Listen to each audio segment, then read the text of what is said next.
Ya, kalimat akad. Nah kemudian bagaimana kalau misalnya akadnya tadi itu diwakilkan gitu? Ya, misalnya saya dikasih tugas mewakili perkawinannya si fulan, karena si fulan ini tidak bisa hadir atau keder kalau mau akad nikah, saja sudah tolong gantiin saya. Nah kalimatnya bagaimana itu? Bisa? Apakah boleh? Boleh. Bagaimana kalimatnya? Kalimatnya kalau misalnya perkawinannya jadi diwakilkan, kan jawabannya tadi qabiltu nikah wa tazwijaha bi mahrin al-madhkura halan, gitu ya. Nah sekarang kalau diwakilkan kalimatnya begini, qabiltu nikah wa tazwijaha, kemudian tambahkan kalimat lahu, ya, lahu bimahrin al-madhkura halan. Kalau yang tidak diwakilkan, qabiltu nikah wa tazwijaha bimahrin al-madhkura halan. Ini yang tidak diwakilkan. Tetapi kalau diwakilkan, qabiltu nikah wa tazwijaha lahu bimahrin al-madhkura halan. Jadi ada kalimat lahu. Kalau tidak diucapkan kalimat lahu, maka itu perwakilannya batal. Tapi yang wakili siapa? Ya dirinya sendiri ya. Perwakilannya nggak jadi batal. Kenapa? Kalimatnya salah. Ya, kalimatnya itu salah. Kenapa? Setiap yang diwakilkan ada kalimat lahu. Qabiltu nikah wa tazwijaha lahu bimahrin al-madhkura halan. Itu. Kalau tidak disebutkan maka berubah. Perkawinannya itu berpindah kepada orang yang berakad. Ini gara-gara apa? Lahu, kalimat lahu. Kalimatnya sepele. Lahu cuma 2 huruf, lam dan ha, tapi bisa merubah makna, gitu ya. Jadi itu lafaz di dalam akad nikah. Nah sekarang, apakah akad perkawinan itu boleh menggunakan bahasa selain bahasa Arab, bahasa Indonesia, ya, atau bahasa Jawa, atau bahasa Sunda, ya, tidak menggunakan bahasa Arab? Saya kawinkan engkau. Apa kalimatnya itu? Saya kawinkan dan saya nikahkan engkau. Terus? Siti binti siapa dengan mas kawin sebut tunai. Oh gitu ya. Saya kawinkan dan saya nikahkan engkau, gitu ya. Terus siapa nama anaknya? Dengan anaknya siapa namanya? Dengan mas kawin apa? Dibayar dengan tunai, gitu ya. Langsung cepat bisanya. Itu yang mengucapkan kalimat ijab, kesan mikir. Saya kawinkan kamu, saya nikahkan kamu dengan anak perempuan saya yang bernama dengan mahar dibayar tunai. Yang jawab cepat bisa. Saya berkawinnya, gitu. Jadi sekarang mic-nya belum turun sudah sah. Ya.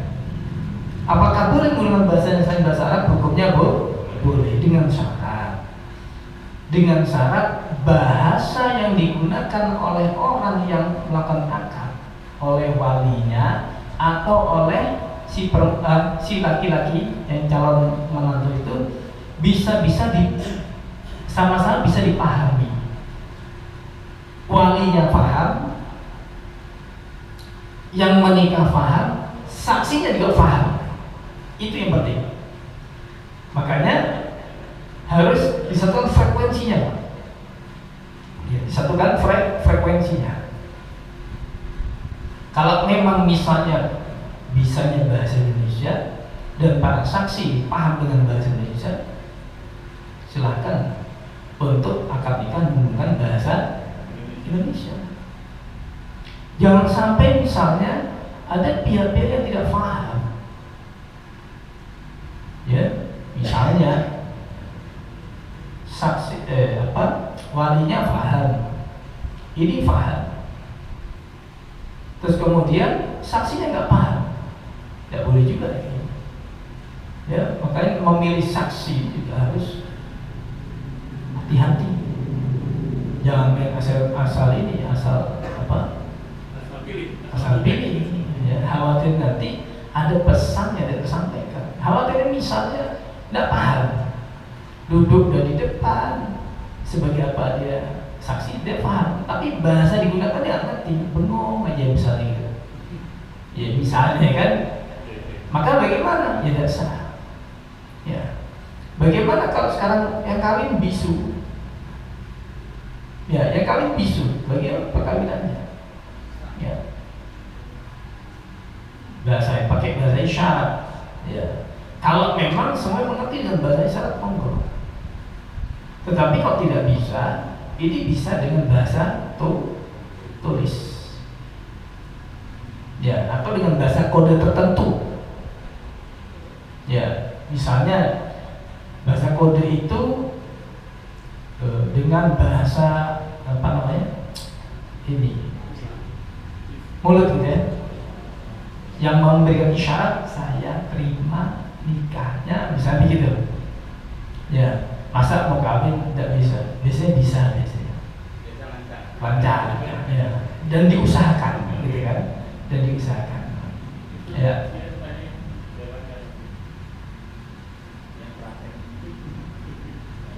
Nah kemudian sekarang cara berakad nikah itu bagaimana? Apakah perkawinan itu diucapkan oleh walinya dulu, kemudian dijawab oleh siapa namanya? Calon pengantinnya, atau calon pengantinnya dulu baru walinya? Mana kira-kira? Walinya dulu, baru calon pengantinnya. Yang umum adalah walinya dulu baru. Nah sekarang kalau misalnya dibalik,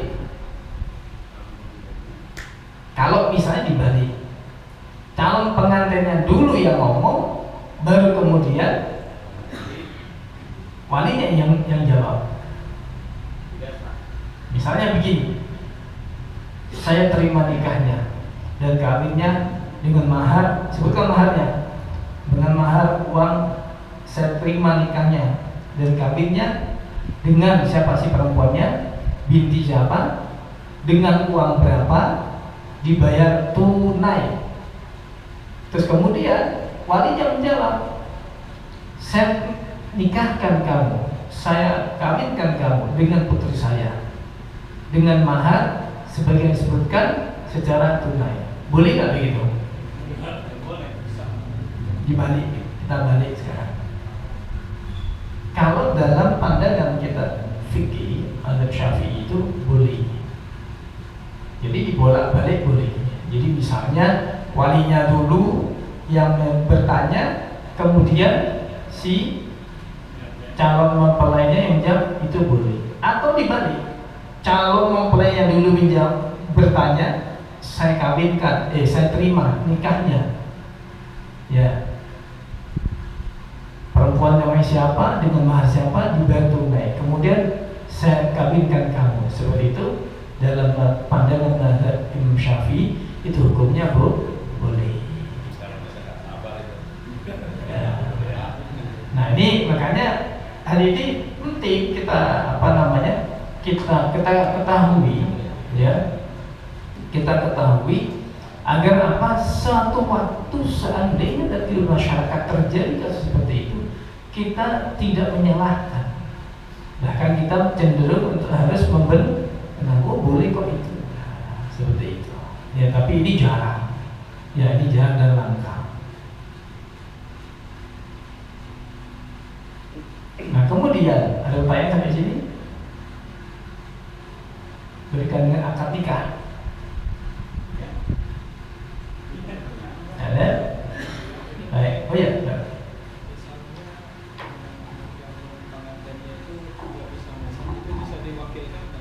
Nah, sekarang bagaimana kalau misalnya calonnya itu bisu kemudian diwakilkan? Boleh dalam hal ini? Boleh, silakan. Nah, itulah fungsinya wakil dalam setiap akad. Di antara misalnya ada madorot, misalnya sakit, pas hari H calon laki-lakinya sakit, tidak bisa hadir, sementara kegiatan harus terus dilaksanakan, telepon nggak bisa. Nah, caranya bagaimana? Maka caranya si laki-laki calon mempelai ini mewakilkan kepada orang yang dipercaya, ya, kemudian laksanakan perkawinan. Tetapi ingat, dalam perkawinan nanti kalimat qabil punya harus ada kalimat apa? Lahu. Qabil tu nikah wa tasbijah lahu. Saya terima nikahnya dan kawinnya untuknya, untuk temennya tadi itu. Kalau nggak ada kalimat untuknya, ya buat diri sendiri. Ya, nah ini kan ya, apakah boleh? Hukumnya boleh, gitu ya. Ada lagi? Ada? Selanjutkan. Nah, sekarang begini, bagaimana kalau misalnya perkawinan begini? Angkah juga, wazawat juga, binti, bimahrin tadi sama. Kemudian ada kalimat begini, sanawat halan, gitu.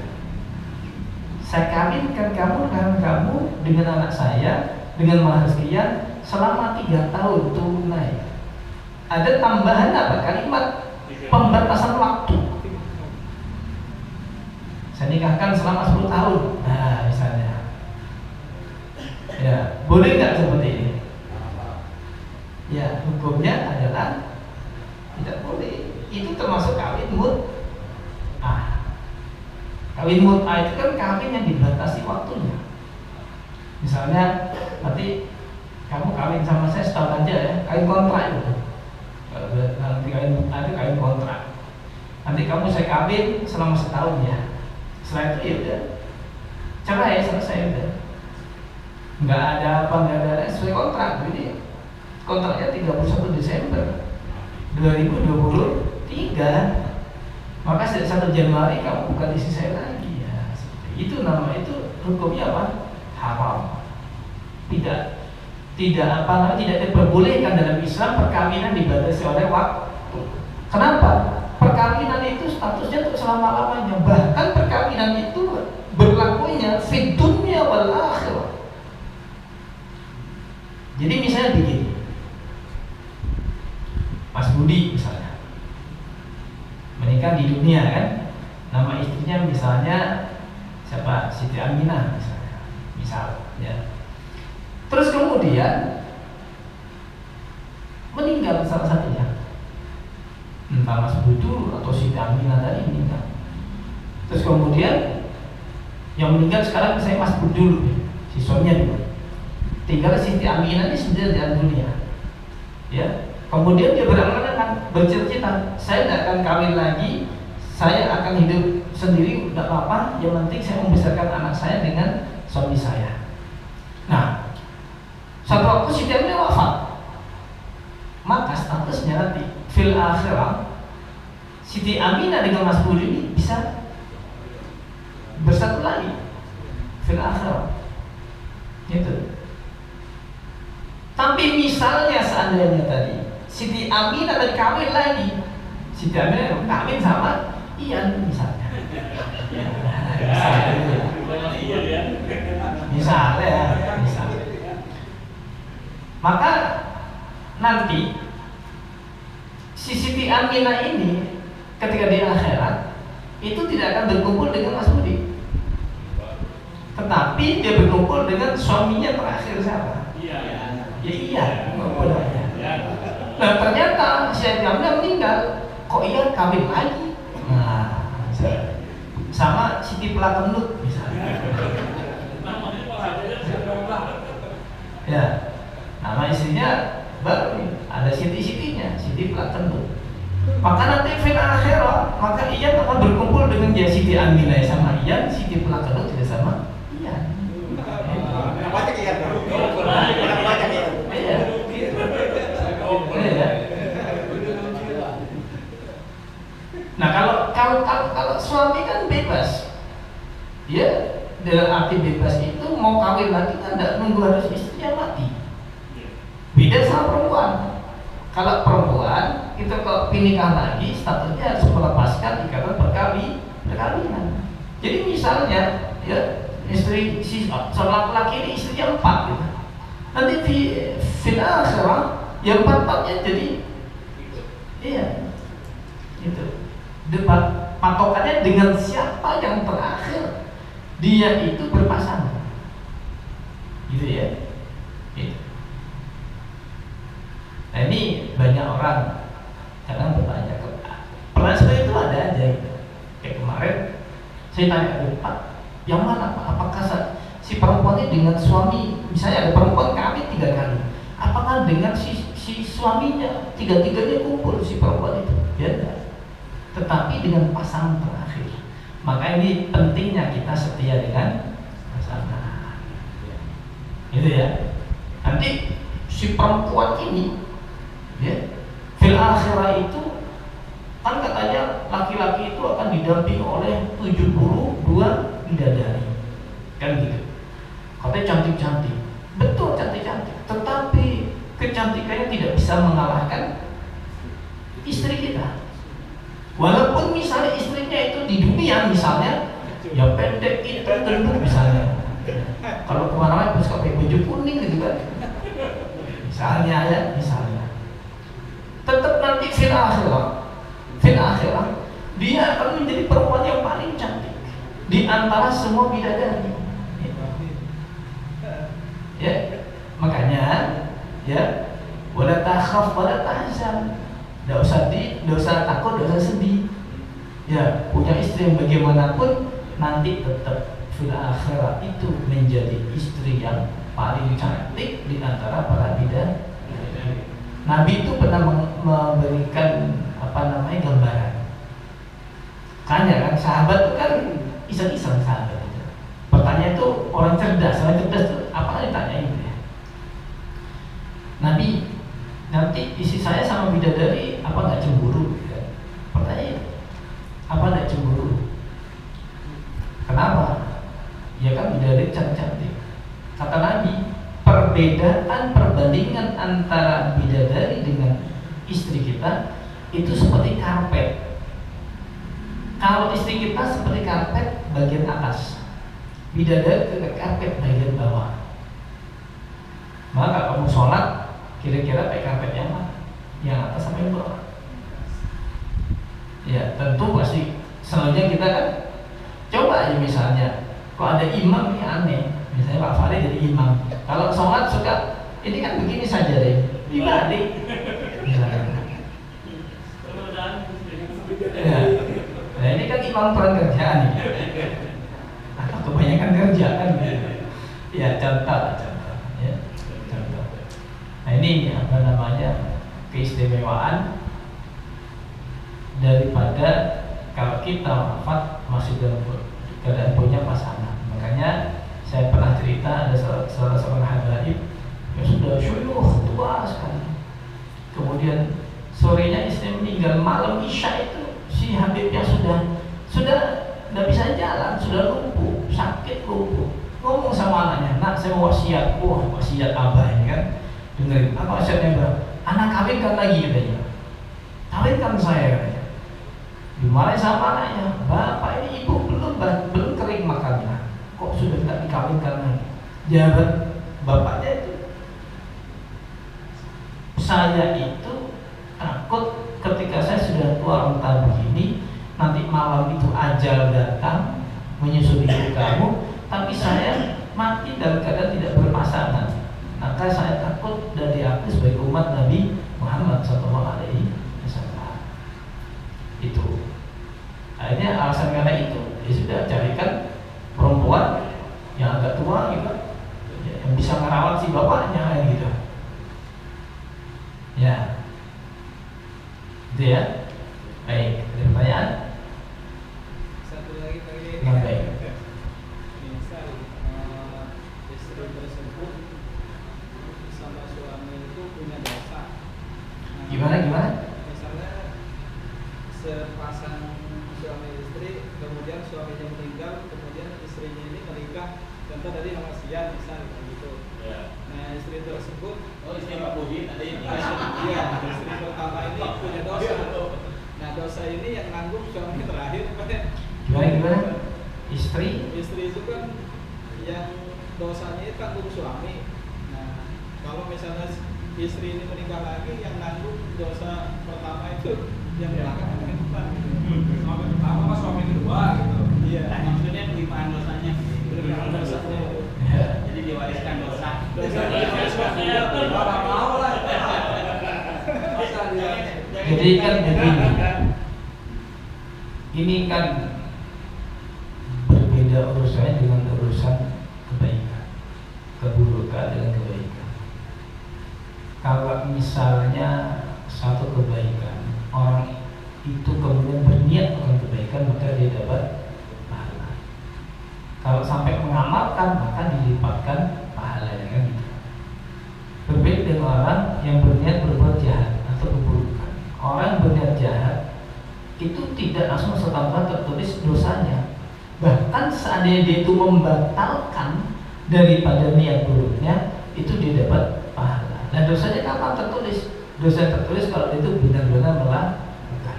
Kan gitu ya. Kemudian kalau misalnya kita kiaskan dengan kasus tadi itu, ya, maka dalam hal keburukan ini, ya, mayat itu ketika wafat kan sudah selesai dengan urusan dunia, gitu ya, kan sudah selesai urusan dunia, sudah selesai, bubar sudah.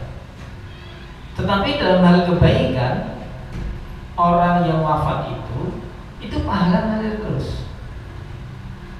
Kalau dalam keburukan, stop, berhenti. Cuman masalahnya, ya, ketika kita melakukan keburukan, taruhlah bisa orang tua kita,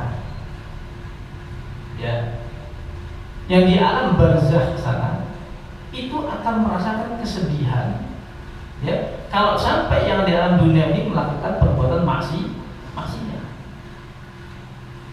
Nah kalau begitu, seandainya suaminya ini wafat, si istri melakukan kejahatan berbuat maksiat, ya, maka si suami ini, ya, boleh jadi tidak mendapatkan dosa, tetapi mengalami kesusahan, susah.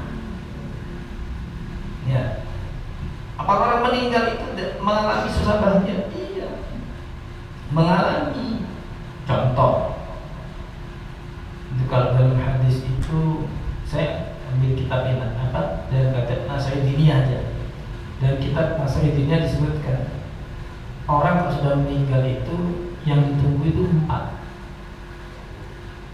Satu adalah doa dari keluarganya.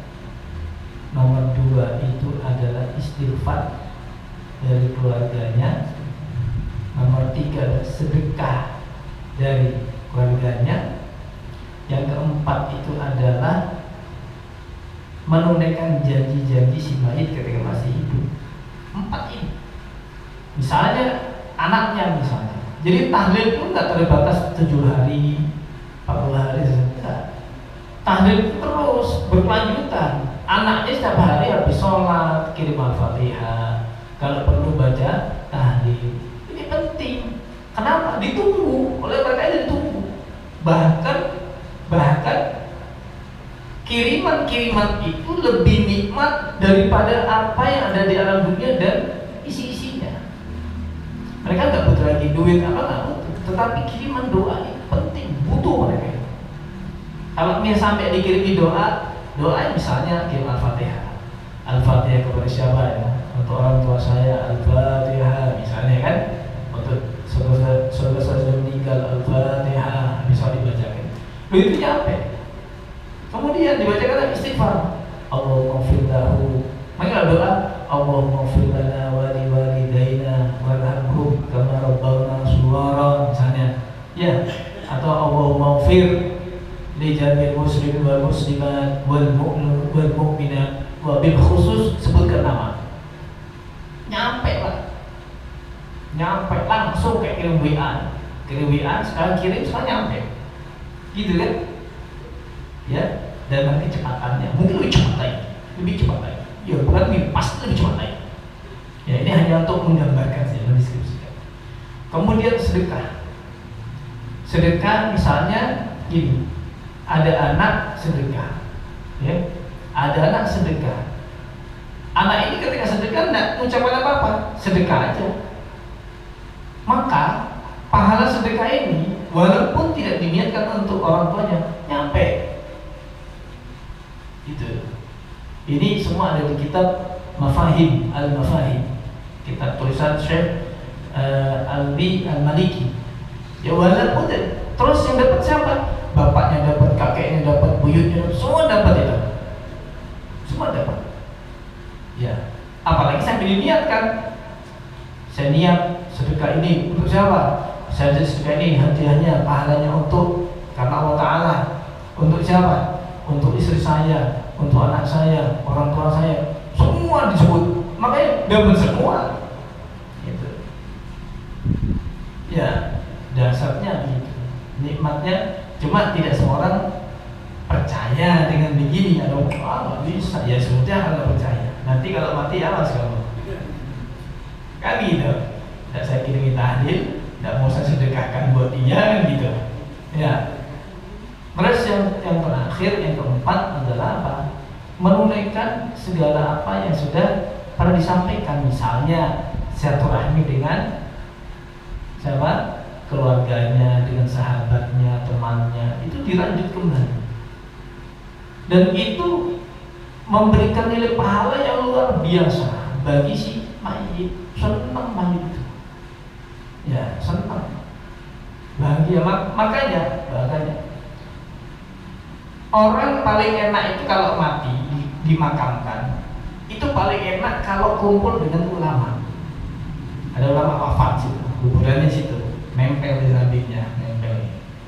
Kenapa? Setiap orang yang dibacakan doa untuk si ulama wafat ini, maka apa? Sampingnya kecipratan, tak? Sampingnya itu kecipratan. Walaupun misalnya dia sudah anaknya tidak pernah kirim doa, tapi makamnya dekat dengan ulama.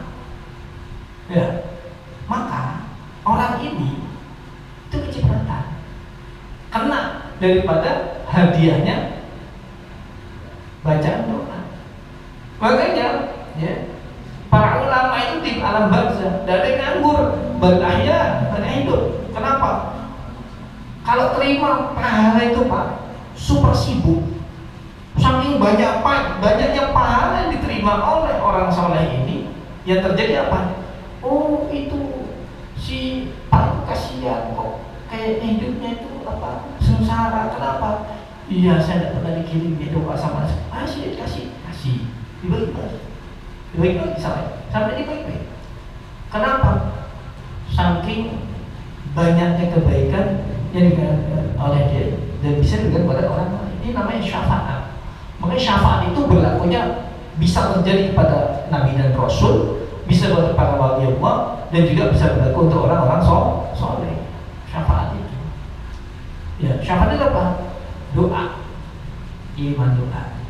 Makanya diibaratkan orang setiap malam Jumat, orang wafat itu kan di alam barzah itu sedang menunggu. Kalau misalnya nih yang pernah mendoakan anaknya, ya, atau anaknya di asrama, itu ketika hari misalnya Jumat hari libur gitu, biasanya anak itu yang masih santri baru itu menunggu Pak di gerbang. Mana ya bapak saya datang nggak ya? Berharap. Begitu bapaknya datang naik motor gitu kan, bawa BC dari rumah, makanan dari rumah, santri semuanya luar biasa. Saking banyaknya Pak, temennya panggil, mas ini mas, ayo makan bareng yuk. Bareng ini makan dari rumah saya nih, bapak saya tadi iri. makan bareng. Ya, begitulah kalau di gambarannya. Ya, kehidupan di alam barzakh itu begitu. Makanya di malam Jumat itu ada doa Allahumma ighfir lil muslimin wal muslimat wal mu'minin wal mu'minat. Itu kan sifatnya umum. Jadi mereka ada mendapat kiriman khusus itu cipratan. Bahkan karena memang saking miskinnya di alam barzakh ada yang ngirim, ya, apa yang terjadi? Mereka tuh berebut seperti halnya ayam ketika diberikan apa? Makanan, berpatok-patok rebutan. Nah, gitulah gambarannya. Gitu ya. Allahu a'lam bishawab. Mudah-mudahan bermanfaat. Kapan-kapan cerita kayak itu lagi. Ya, tentang alam barzakh. Terima kasih atas perhatiannya. Kita lanjutkan ke depan. Temanya insya Allah tentang sekufu. Ya, perkawinan itu dianjurkan hendaknya yang sekufu. Apa itu sekufu dan apa kriterianya? Insya Allah minggu depan kita akan sampaikan. Terima kasih banyak. Wassalamualaikum warahmatullahi wabarakatuh.